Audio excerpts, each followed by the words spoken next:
On va démarrer avec l'affiche du jour. Et cette affiche, c'est Brésil-Argentine. Ce sera la finale de la Copa América à vivre. Et évidemment, en direct dans la nuit de samedi à dimanche sur la chaîne L'Équipe.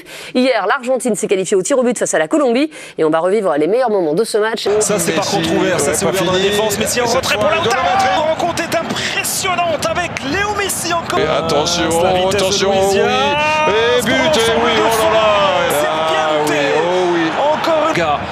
Face à David Ospina, dans le dos, face à Martinez. C'est fini, c'est terminé. C'est officiel. Martinez, il en a raté l'intérieur du pied sur la gauche de Martinez.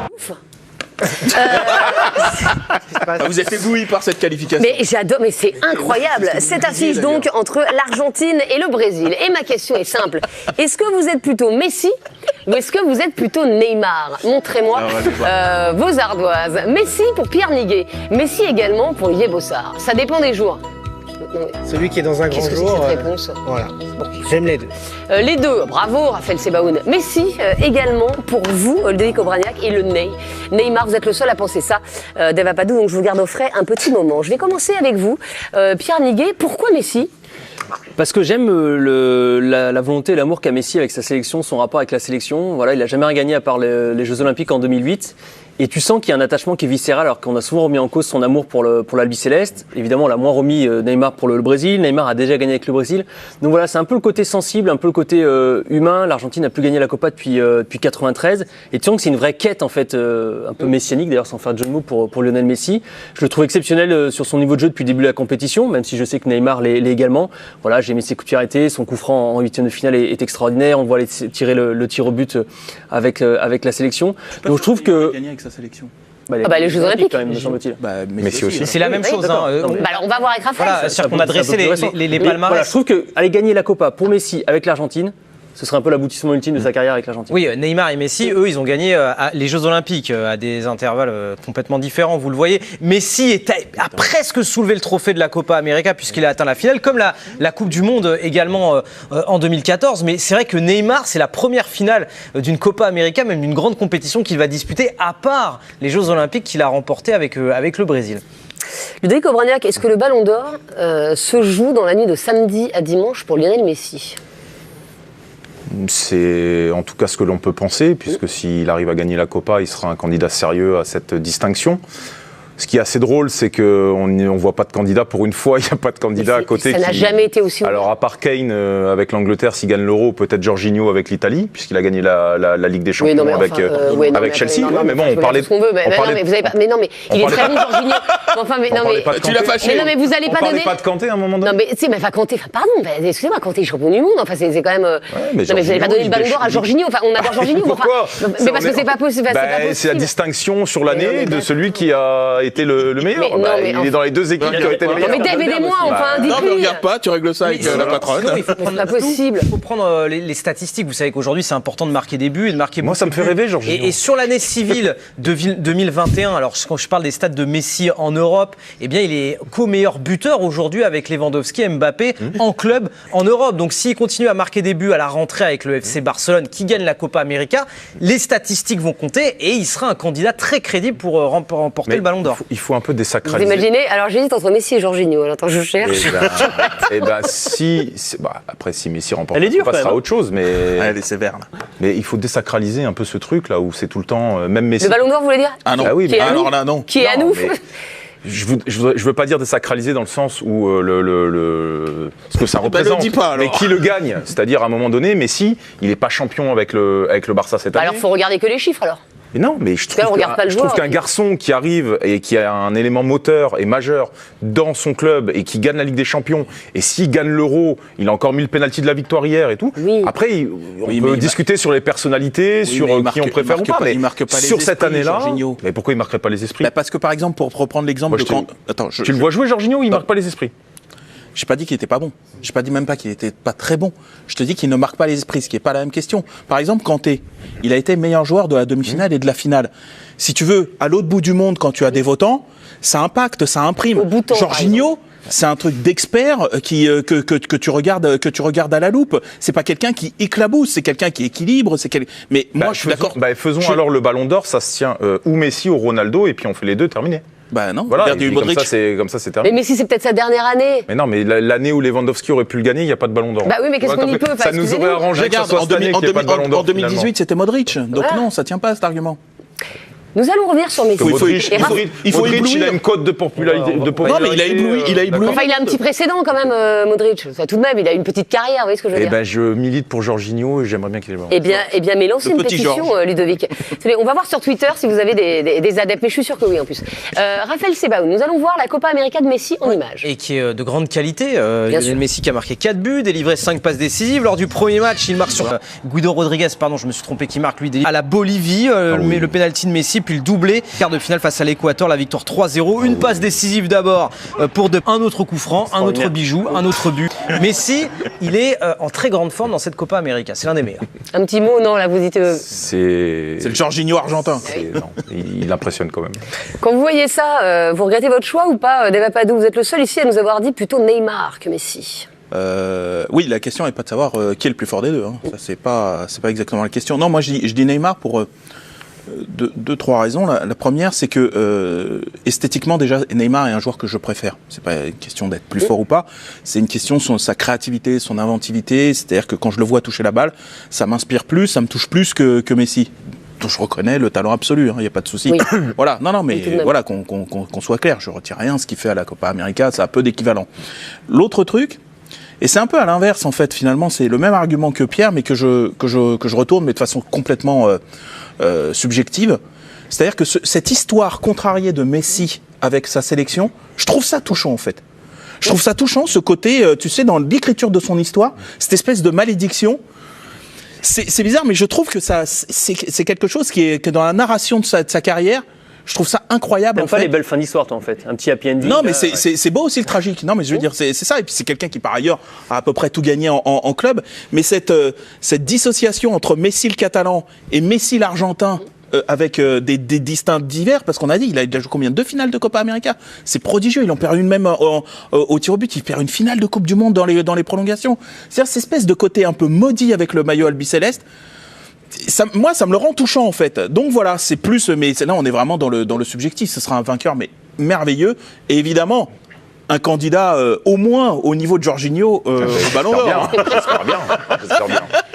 Raphaël, on va voir la Copa América de Neymar en image. Oui, et on fait le bilan. 2 buts, 3 passes décisives pour Neymar. Son premier match avec le Brésil, il marque, il ouvre son compteur but pour Gabriel Barbosa à la 80. Deuxième match face au Pérou, la victoire 4-0. Et puis ce but de Neymar, il délivre pour Lucas Paqueta. Donc lui aussi, il est en grande forme. Oui. C'est vrai que ce choc, on a hâte d'y être sur la chaîne L'équipe entre Messi, Neymar, l'Argentine et le Brésil.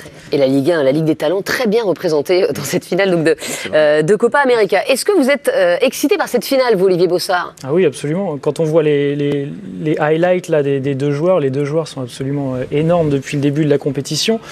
Si on devait un petit peu les comparer malgré tout sur ce mois de compétition, je trouve que Messi joue un petit peu plus simple et est peut-être un tout petit peu plus efficace que Neymar devant le but. Et je ne suis pas d'accord avec Dave quand lui est touché par ça. Moi, je trouverais ça complètement injuste qu'un joueur aussi grand que Messi puisse rien remporter avec son pays. C'est quelque chose qui traînerait et qu'on lui remettrait à la figure tout le temps. Donc moi, je trouve qu'il a rendez-vous avec l'histoire, que c'est son heure. Aller chercher une Copa América, qui plus est au Brésil, ce serait absolument magnifique. Et on a souvent dit qu'un Messi était un joueur un peu effacé. Je trouve que c'est tout le contraire sur cette compétition. On l'a vu pendant les tirs au but là en demi-finale. Je l'ai vu aller haranguer tous ses partenaires, aller leur taper dans la main, crier, les encourager. Je vois un joueur qui a envie d'aller chercher ce trophée et je trouve qu'il le mériterait. Thibaut Mézirian, sur les réseaux sociaux, on est plutôt Messi ou on est plutôt Neymar? On est plutôt Jorginho, Estelle. Voilà. Ça y est, mais j'étais sûre. Mais non, mais c'était évident. Ah, il a fait rentrer je nous savais que j'allais prendre. Je vous ai Cher. trouvé quelque chose, en effet, ça y est, une J'influence propagande qui démarre sur les réseaux, des dizaines de tweets derrière un compte caché, Ludovic Obraniak, Twitter, qui a semé la pagaille. Regardez, propagande, si l'Italie gagne l'Euro, ils lui ont mis le ballon d'or dans les mains. Jorginho, la propagande démarre officiellement ce mardi 6 juillet, c'est récent, hein, c'est tout neuf. Ça vient de sortir. Jorginho, j'en ai rien à faire. Ballon d'or, voilà. Mais Messi aussi, ça lui va bien. Oui, ça va bien à beaucoup de footballeurs. En tout cas, non, la vérité, c'est qu'il n'y a pas tant de trucs que ça. On parle énormément de ce duel de superstars, de cette série Netflix, de ce Argentine-Brésil de dimanche qui va être regardé partout depuis la chaîne L'Équipe. La cheville de Messi en sang après la demi-finale, ça a fait encore plus parler sur les réseaux. C'est dit quel guerrier, ce GOAT, ce Messi, l'homme le plus fort du monde. En plus, il est épaulé désormais par un bon gardien. Grosse performance de Martinez qui arrête 3 pénaltys. Et tout le monde en fait donc, via Bleacher Report ici, tout le monde en fait donc sa propre affiche. Un match qui ne ressemble plus qu'à un Messi contre Neymar. On nous dit quand même que avec la Schkoumoun qu'il y a au PSG, Paredes pourrait bien découper Neymar et le rendre indisponible plusieurs mois. Il faudra surveiller. Voilà, c'est un truc à surveiller, je vous le dis comme ça. Oui, mais quand on parle du duel Messi-Neymar, beaucoup disent que Neymar, lui, il a un acolyte de plus, il a Paqueta, qui a un niveau stratosphérique et qui pourrait faire pencher la balance du côté de Neymar. Pour autant, je vous le dis, ça reste un duel incroyable de superstars. On a l'impression, via les affiches, que c'est un combat de boxe là, complètement dingue entre Tyson et Holyfield ou que sais-je. Alors, Messi-Neymar, eh bien, ça va ressembler qu'à ça jusqu'à dimanche. Pour trouver vraiment qui allait devant, j'ai été voir leur compte Instagram par exemple, et là on se rend compte quand même que Neymar, 153 millions d'abonnés, beaucoup de posts, beaucoup de messages, une aura incroyable, 105. Mais pour autant Léo Messi et Ronaldo, enfin Ronaldo est le joueur le plus suivi au monde, mais Messi avec 226 millions d'abonnés sur Instagram reste encore un petit peu au-dessus. Et on rappelle que la finale de la Copa América entre le Brésil et l'Argentine, eh bien ce sera à vivre en direct, en exclusivité sur la chaîne L'Équipe dans la nuit de samedi à dimanche à partir de 0h45. Il y aura évidemment le match, l'avant-match, l'après-match sous la houlette de Smaïl Boabdella. Donc dans un instant, on parlera mercato évidemment, l'arrivée de Sergio Ramos au Paris Saint-Germain. On parlera bien sûr de l'Euro. Est-ce que l'Italie qui est en finale, est-ce que l'Italie a une tête de vainqueur ? C'est l'image du jour, l'arrivée de Sergio Ramos au Paris Saint-Germain. Regardez l'élégant ex-défenseur madrilène avec son bébé. Voilà, dans les bras, il va signer un contrat de 2 ans avec le Paris Saint-Germain. Une arrivée costaud, bien sûr. Du côté du PSG, on verra dans le vestiaire comment ça se passe, parce que là c'est. Ah, tu vois les étoiles dans les yeux. Là c'est mais là c'est statutaire quoi. Là c'est franchement. Il arrive Costa, mais c'est la classe. On peut le dire, peut-être à son poste de tous les temps, il y a quasi. Beckenbauer, enfin voilà, Beckenbauer, Ramos, il en a peut-être un ou deux. On essayait justement hier avec Dominique Grimaud et on avait du mal, Maldini peut-être. C'est le défenseur le plus titré de l'histoire. Défenseur le plus titré de l'histoire. Voilà, on parle de ça quand même. Voilà. Et il arrive au Paris Saint-Germain. Pas en fin, 35 ans, faut voir comment il se remet de sa blessure, mais apparemment les tests ont l'air très bons. C'est costaud, c'est incroyable. Ah non, mais c'est incroyable et évidemment on en parlera. Voilà cette image donc d'arrivée de Sergio Ramos. Avant cela, on va parler de l'Euro que Sergio Ramos n'a pas fait. On connaît bien sûr désormais le premier finaliste et ce sera l'Italie qui a éliminé l'Espagne au tir au but hier. Immense joie du côté de l'Italie, immense joie également du côté de la presse transalpine ce matin, Raphaël. Oui, la joie, vous l'avez dit Estelle, regardez ces images magnifiques, la joie des supporters, la délivrance, la qualification pour la finale. Et dans la presse, Estelle, eh bien, c'est la joie également, c'est le mot qui prédomine, la une de l'équipe, l'allegria, la joie de Tuttosport. C'était des lions hier, ces joueurs italiens, et puis la Gazzetta dello Sport, je vous le disais, c'était la fête, c'était la fiesta dans toute l'Italie. L'Italie a été héroïque à Wembley. L'Italie, donc en finale de cet Euro, l'Italie qui affrontera soit l'Angleterre, soit le Danemark. Les deux pays s'affrontent ce soir à 21h. Est-ce que pour vous, l'Italie a une tête de vainqueur ? Montrez-moi vos ardoises. Une belle tête de vainqueur. Donc pour Pierre Niguet, oui. Pour Olivier Bossard, j'y crois. Thibaut Vézirian, il Futuro le dira. Le futur le dira, j'imagine, l'avenir. Une bonne tête de vainqueur également pour Ludovic Obraniak. Et ça peut y ressembler, oui, pour Damapadou. Olivier Bossard, est-ce que c'est l'équipe qui vous a fait la plus forte impression depuis le début de l'Euro ? Oui, absolument. J'avais hâte de voir ce que cette équipe serait capable de faire face à une équipe qui lui confisquerait le ballon.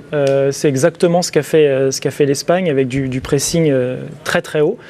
Et j'ai vu une équipe d'Italie qui a su s'adapter. Et donc je vois une équipe d'Italie qui sait absolument tout faire. Je vois une équipe d'Italie qui qui sait avoir le ballon, et je vois une équipe d'Italie qui sait aussi souffrir et partir en contre, un petit peu à l'image de l'équipe de France en 2018 à la Coupe du Monde. Et Verratti, à qui on pose la question, est-ce que vous voulez jouer, aller sur le banc? Lui, il dit peu importe, on est un groupe. Voilà, je vois pas une équipe de 11 joueurs, je vois vraiment un groupe de 26 joueurs. Et puis, ce sera pas négligeable. L'Italie aura un jour de repos supplémentaire par rapport aux futurs finalistes de ce soir. Donc, ça peut compter surtout cette saison-là. Et on va voir, Raphaël, les stats du match avec vous. Oui, pour traduire ce que disait Olivier, et ce qui est complètement dingue, c'est qu'on avait l'habitude pendant tout ce tournoi d'une équipe italienne qui confisquait le ballon adversaire, qui faisait le jeu. Et ben là, on a retrouvé l'Italie un petit peu à l'ancienne, mais donc qui est capable aussi de subir et de se qualifier pour la finale. C'est incroyable ces statistiques. Ils ont été dominés, ils n'avaient pas le ballon, ils ont été réalistes, ils sont allés jusqu'à la séance de tir au but, ils se sont qualifiés pour la finale. Alors vous dites tous que l'Italie a une belle tête de vainqueur, mais l'Italie quand même, et on sait que ça pèse dans cet Euro, l'Italie a quand même disputé 2 prolongations. Alors même si l'Italie a effectivement un jour de repos supplémentaire, est-ce que ça peut peser, Dave Apadou? Alors pas forcément face au Danemark, mais par exemple face à l'Angleterre, avec le public de Wembley qui va peser aussi dans la rencontre. Oui, ça c'est le point d'interrogation. Je les ai vus fatigués, vraiment à la fin. Ça.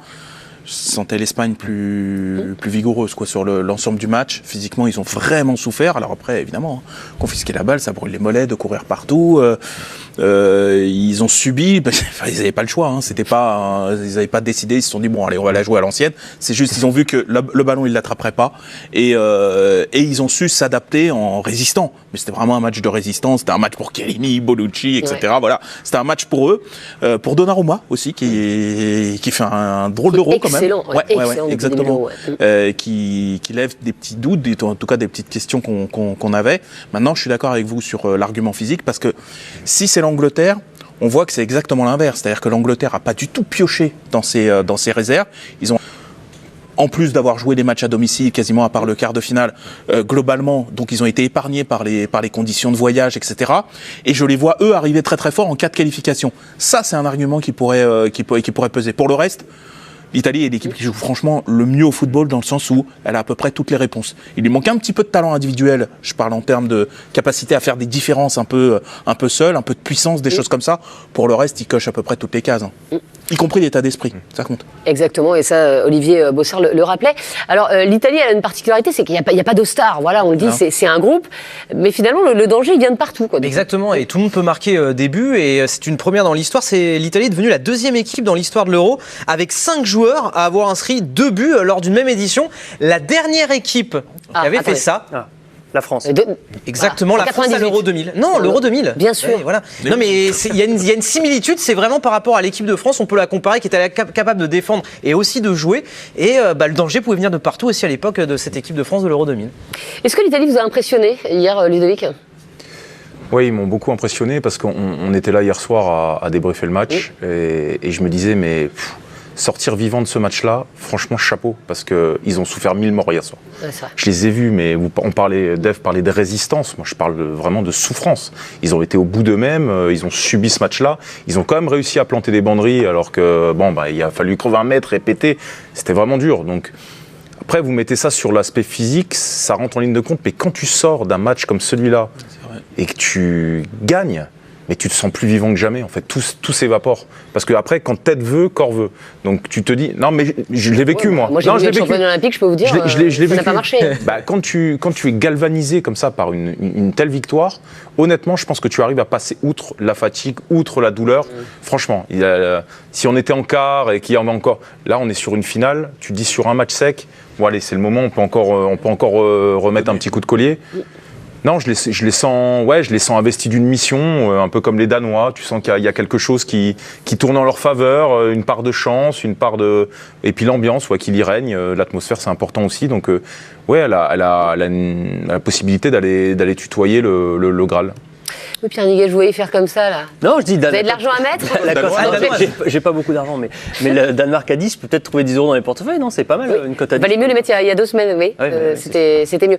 Est-ce que vous voyez un point faible à l'Italie, Pierre? Non, je repensais à ce que vous disiez sur l'aspect physique, et je me souviens qu'on avait eu le même débat à la Coupe du Monde 2018 avec la Croatie contre la France. On a dit les Croates qui vont être cramés, ils ont joué... Oui, mais attendez, si on se rappelle de la finale... On n'était pas au-dessus physiquement de la Croatie. Dans les 20 dernières minutes du match, alors qu'on menait 4-2, c'était plutôt les Croates qui avaient l'ascendant. Donc en fait, sur le côté Physique, je pense pas que ce soit vraiment l'argument du fait d'avoir eu des prolongations. En plus, ils auront un jour de repos en plus, comme l'a dit. Ouais, mais le jour de repos en plus, je pense que ça peut compenser. Donc l'aspect physique, j'y crois pas forcément. Moi, je trouve que ce qui est impressionnant, si on met de côté les affects des uns et des autres, moi, j'ai pas particulièrement un affect pour l'équipe d'Italie, mais elle est plaisante. On a appris à l'aimer cette équipe en fait. Depuis le premier match, les hymnes, la façon de jouer. Rappelez-vous hier, avant la séance de tir au but, Chiellini qui prend dans ses bras Jordi Alba. Je pense que la séquence, elle a fait le tour du monde. Et qu'on aime ou qu'on n'aime pas Chiellini, hier, on a aimé voir cela. Donc c'est vrai que le fait qu'il y ait un peu moins de talent individuel est compensé par une solidarité. On voit Verratti derrière, l'abnégation, les mecs qui jouent, la bande de copains. Je trouve qu'en fait, ça nous a tous appris, quel que soit le rapport qu'on a avec l'Italie, à aimer un peu cette équipe. Et si elle gagne dimanche, on sera tous unanimes pour dire que c'est plutôt un joli champion. Donc c'est ça qui fait qu'on se dit que cette équipe italienne peut aller au bout. Et en plus, ce serait agréable de l'avoir soulevé le trophée, même si j'entends que les Danois et les Anglais le méritent peut-être aussi de leur côté, quoi. Alors on va écouter l'interview de Federico Chiesa. On lui a demandé tout simplement qui il préférait avoir en finale. Est-ce qu'il préférait avoir le Danemark ou est-ce qu'il préférait avoir l'Angleterre? Sa réponse. Les Danois jouent avec beaucoup d'intensité. Depuis le début de ce tournoi, ils ont prouvé qu'ils étaient une très bonne équipe. Ils ont des joueurs de qualité. Quant aux Anglais, ils ont montré qu'ils avaient des individualités, des joueurs de très haut niveau qui pouvaient faire la différence dans un match. Nous allons prendre du plaisir à regarder cette deuxième demi-finale et nous verrons qui sera notre adversaire en finale. Je crois qu'il n'a pas répondu en fait. Non. Mais en même temps, j'attendais pas non plus qu'il nous dise je préférais le Danemark. Alors là, franchement, tranquille. Thibaut Mézirian, est-ce qu'on trouve que l'Italie a une belle tête de vainqueur sur Twitter? Désormais, et encore plus qu'avant, parce qu'il se passe quelque chose vraiment autour de l'Italie. On le voit sur les réseaux sociaux. Depuis presque le 13 novembre 2017, leur élimination dans les barrages pour la Coupe du Monde face à la Suède, on a vu monter cet esprit de revanche des Italiens et cette émotion là à chaque fois. Bonucci, grande ici. Bonucci, sa rage de vaincre au moment de la qualification de l'Italie. Beaucoup aiment cet esprit aussi chambreur, finalement, un peu moins méchant peut-être qu'avant. Chiellini, vous faites tirer Morata. Alba, oui, monsieur. Eh ben, on connaît la suite. Voilà. Alors, sur les réseaux, on s'amuse de tout. Et puis, on vit ce qu'auraient aimé vivre les Français pendant cet Euro. Regardez. Feu d'artifice. On n'est pas passé loin. Pays en fait, à 2-3 matchs près, on n'était pas si loin. À 10 minutes près. À 10 minutes près aussi, oui. On l'a mené, c'est vrai. Donc les feux d'artifice, oui, vous les voyez, la joie dans les rues. Voilà, ce pays qui vit au rythme du foot. Ce penalty de Morata qui ressemble étrangement à celui de Kylian Mbappé aussi. Attention à ne plus les tirer comme ça, hein, apparemment. C'est plus facile pour les gardiens. Cette Italie qui vibre, là aussi, regardez, cette joie, la collective. Sur les réseaux, on en voit énormément de ce type d'images. Alors vous allez me dire, c'est pas tactique, c'est pas technique, mais il y a quelque chose qui entoure cette Italie, comme cette ambiance Casa des Papel. Nous laisserons l'Espagne avoir le ballon, dicter le match, nous les laisserons même marquer, mais ça ne les ferait pas gagner. Non, Morata va entrer en jeu. Et voilà, en effet, c'est toujours Morata qui prend à la fin. Il a marqué un beau but, une très belle action, mais à l'arrivée, la joie elle est italienne, ici au moment du penalty de Jorginho, Ludo bien sûr, le futur ballon d'or. Et puis il y a cette histoire incroyable qui tourne sur les réseaux pour montrer que l'Italie est quelque chose de spécial. C'est Bonucci qui va faire la fête avec les supporters à la fin du match et qui est recadré par le steward qui veut le repousser dans les tribunes. En disant non mais vous êtes un supporter en fait. Non pas vraiment, il vient de jouer 120 minutes et ainsi que les tirs au but. Bref, à l'arrivée on nous dit une défense Chiellini-Bonucci, c'est ça qu'il nous faut pour stopper définitivement la Covid-19 plutôt que les gestes barrières ou un vaccin. Ils sont incroyables. Et puis cette image aussi voilà où on le revoit mieux là au milieu, là filmé par un supporter, Bonucci qui est stoppé par le steward. À l'arrivée, quand je parlais d'émotion depuis le début, c'est aussi pour une vraie raison. C'est parce que ils ont tous dédié leur victoire à Leonardo Spinazzola, opéré avec succès du tendon d'Achille lundi. Et ils ont tous mis donc, certains ont brandi son maillot comme Florenzi ou ici Insigne. Le voilà sur Instagram au moment du but chez lui, après 3 jours après son opération. Le voilà en pleine forme, qui a retrouvé le moral forcément avec cette qualification pour la finale.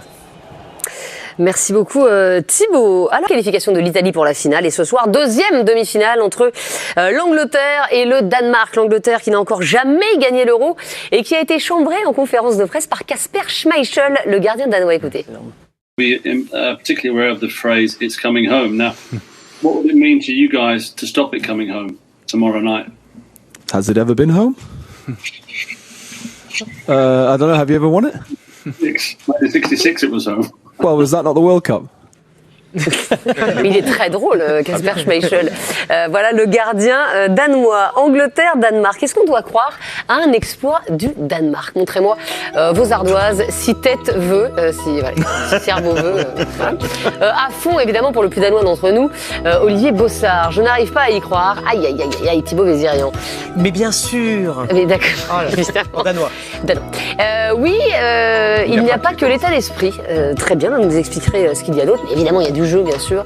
Esprit de 92, es-tu là, Dave Apadou? Car oui, on le rappelle, les Danois étaient en claquettes chaussettes en 92. Ils sont arrivés et ils ont remporté l'Euro. Et ça a été quand même l'une des plus grandes surprises de l'histoire du football. Mais ce serait également l'une des plus grandes surprises de l'histoire du football s'ils se qualifiaient demain pour la finale, Dave. Ouais, et en fait, avec un point commun, c'est quelque chose d'un peu incroyable qui s'est passé, improbable, qu'il a failli virer au tragique. En 92, c'était le conflit des Balkans qui en fait a empêché la Yougoslavie d'y aller, et donc ce qui a qualifié le Danemark. Vous dites claquettes, chaussettes, glacières, bière, merguez, femmes, enfants, on y va. C'était ça les jours de repos. Et voilà. Et en plus le parcours. Hein. Il y a la France, il y a l'Angleterre, il y a la Suède, il y a les Pays-Bas et l'Allemagne. Donc vraiment, ils ont ratiboisé toute l'Europe.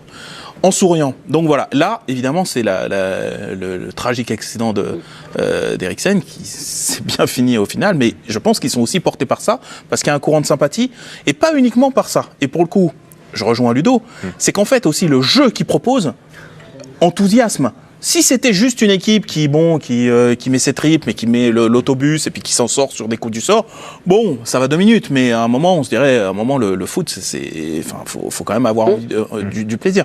Là, il t'en donne. C'est une des équipes les plus joueuses. Tout à l'heure, on parlait d'Italie. À sa façon à elle, le Danemark est très joueur. Donc, on a l'impression qu'ils sont portés par ça. On a vu la petite séquence avec Schmeichel. Vous voyez, le trait d'union. Le père, Peter Schmeichel, le fils, Kasper, qui lui aussi a écrit une histoire improbable avec Leicester en 2016.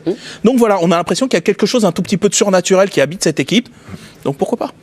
Et il y a des raisons d'y croire, Raphaël, au Danemark. Déjà parce qu'offensivement, ça fonctionne plutôt. Alors il faudra que ça fonctionne encore, car l'Angleterre n'a pas encaissé de but. Le Danemark a marqué 11 buts, deuxième meilleure attaque derrière l'Espagne. L'Angleterre n'a gagné sur les confrontations directes qu'un seul de ses 6 derniers matchs face au Danemark. 3 nuls et 2 défaites. Et puis tout à l'heure, je vous parlais de l'Italie, de ces 5 joueurs à avoir marqué 2 buts. Eh bien, les Danois comptent 7 buteurs différents. Donc le danger peut venir de partout côté danois.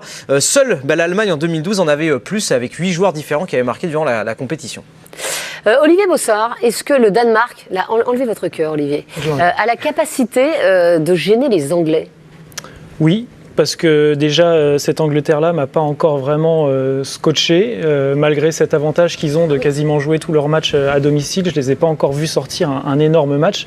Le quart de finale contre l'Ukraine, j'ai surtout vu une équipe ukrainienne un peu fatiguée, un peu faible. Je sens pas cette équipe imbattable ou franchement supérieure aux autres. Et Dave a raison de le dire, cette équipe du Danemark est poussée par quelque chose d'un peu irrationnel. Et si on enlève ça, dans le jeu, c'est une équipe qui est hyper intéressante. Si on se focalise juste sur la première mi-temps qu'ils ont fait face à la Belgique n'avait pas vu le jour. Ils avaient réussi à complètement les étouffer. Et ils ont un sélectionneur qui posait question au début, mais qui, au fur et à mesure des matchs, montre qu'il est plutôt doué tactiquement. Il arrive à s'adapter aux différents matchs qu'on lui propose.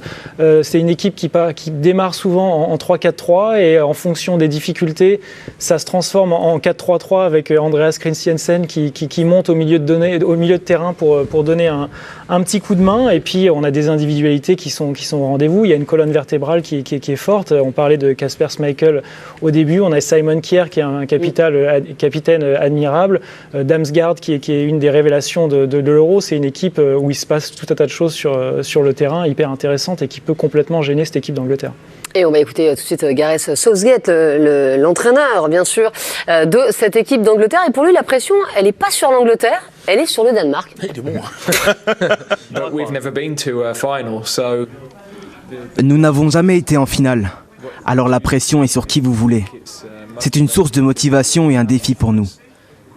Si nous avions gagné 5 titres et que nous devions égaler ce qui s'est passé avant, alors nous pourrions ressentir les choses de manière différente, mais ce n'est pas le cas.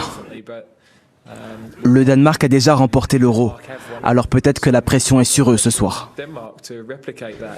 Ouais, alors on n'est pas obligé de croire Gareth Southgate, qui a disputé quasiment tous ses matchs en Angleterre, sauf le quart de finale qui était à Rome contre l'Ukraine. Franchement, est-ce que ce serait un Euro raté pour l'Angleterre si l'Angleterre n'allait pas en finale, compte tenu du tirage au sort, on va dire?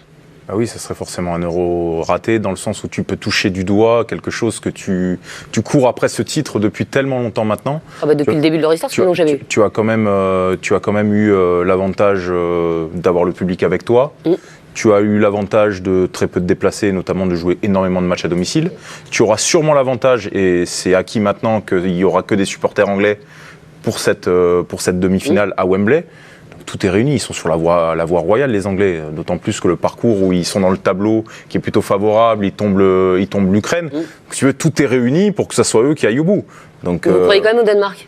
Ah mais moi je crois au Danemark, parce que au-delà du fait, c'est pour ça que je voulais pas qu'on résume cette équipe à simplement un état d'esprit ou poussé par quelque chose.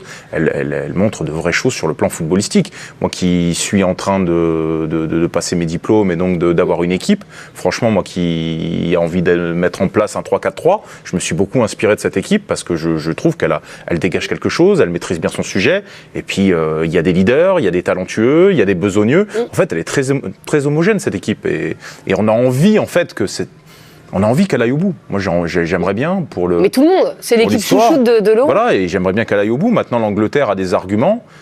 Southgate, je sais pas, c'est assez surprenant. C'est un espèce de laboratoire, cet Euro. J'ai l'impression que c'est une phase de poule finalement, parce qu'il prend différents systèmes, il prend différents joueurs. Il y a un turnover. Ça marche plutôt bien, mais ça pourrait se retourner contre lui sur ce type de match. Mais il a toujours les mêmes principes.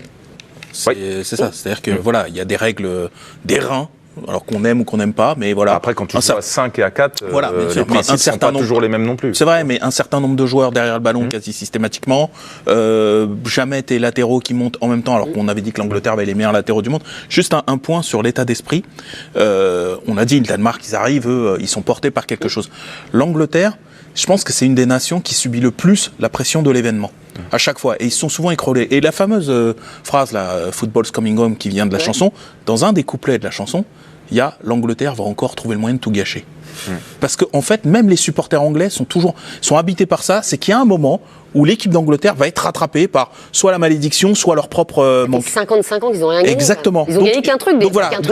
La Coupe du Monde, et intimement, ça vous construit. C'est-à-dire que dans ce match à touche-touche, tu vois, si jamais ça devait aller au tir au but ou des trucs comme ça, tu vois, tu peux être rattrapé parce que tout compte à ce moment-là. Donc voilà. Mais ça rappelle que pour l'instant, c'est un parcours de rêve pour l'Angleterre. Oui, ils ont terminé premier de leur groupe, ils n'ont pas perdu, ils n'ont pas encaissé de but. C'est la seule équipe à pas avoir encaissé de but avant d'aborder ces demi-finales.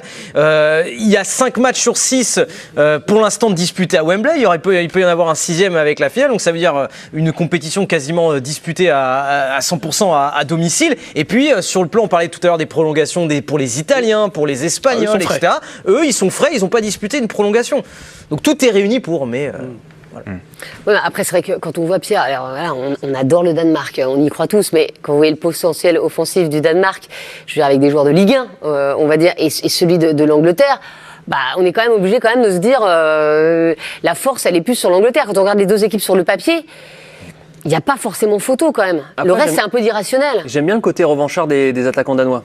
Kasper Dolberg, il a eu une saison très très compliquée avec Nice, blessure, Covid, appendicite. C'était d'ailleurs Faro est en train de nous en parler. C'était le Vidal, quoi. Il y a eu pas mal de complications pour lui. Martin Braithwaite, c'est peu de le dire qu'il a quand même eu pas mal de critiques depuis qu'il a signé au FC Barcelone et qu'on ne croit pas beaucoup en lui. Darsgaard, Olivier en a parlé, mais c'est quand même l'une des révélations du talent offensif de cette équipe danoise. Donc évidemment que sur le papier, il y a une grosse différence, mais on le sait tous que le papier ne fait pas les résultats. Moi, j'aime bien quand même le côté état d'esprit. Je veux bien qu'on me dise que c'est une équipe qui est très forte tactiquement, qui maîtrise beaucoup, qui est plaisante sur le plan du jeu. Je reste quand même persuadé que s'il n'y avait pas eu le tragique incident d'Eriksen, cette équipe du Danemark ne fait pas le même Euro. Je crois pas mal à la théorie j'aime le côté théorie des foules, le côté il se passe un truc dans un groupe. Cette équipe du Danemark a montré qu'elle pouvait répondre en étant aussi favorite. Ils étaient favoris contre la République tchèque en quart, ils étaient favoris contre le Pays de Galles en 8e. Ils ont répondu présent. Donc voilà, cette alchimie tactique du jeu. Et je reste quand même persuadé, peut-être à l'inverse du plateau, que c'est quand même l'état d'esprit en priorité qui fait qu'ils sont quand même favoris. On n'est pas à l'inverse de ça, je dis, il n'y a pas que ça. Il n'y a pas que ça, moi je pense que c'est quand même ça qui les guide. Et même si c'est pas pareil sur le plan du jeu avec la Grèce 2004, parce que c'était un jeu très restrictif, la Grèce, mais en termes de mentalité, En termes de mission, je trouve que ça ressemble pas mal à la Grèce 2004, cette équipe du Danemark. Ouais, et l'Italie aussi en 2006 était en mission, souvenez-vous tout ce qui s'était passé avant la Coupe du Monde. Exactement. Thibaut Vézirian, est-ce que la sélection danoise est également la chouchoute de la twittosphère? Parler de la Côte d'Amour de l'Italie, du côté du Danemark, c'est aussi phénoménal. Alors, parce que l'histoire a failli être tragique, ils ont trop faim, c'est des monstres, un des tweets les plus repris au sujet du Danemark, 17 000 j'aime, vous voyez, trop magnifique ce qui se passe autour du Danemark. Tout le monde a envie d'être danois, Olivier, en ce moment.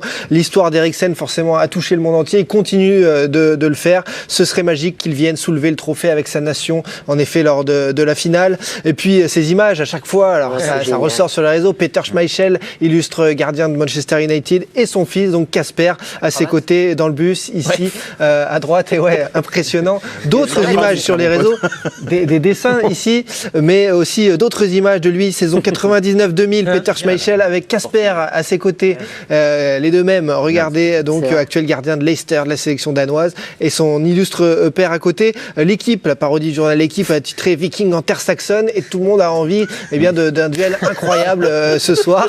Ça leur va plutôt bien, mais beaucoup voient en effet que le Danemark est capable de réaliser l'exploit. Il y a quand même une forte confiance pour l'armada offensive anglaise, mais on a envie de la belle histoire danoise.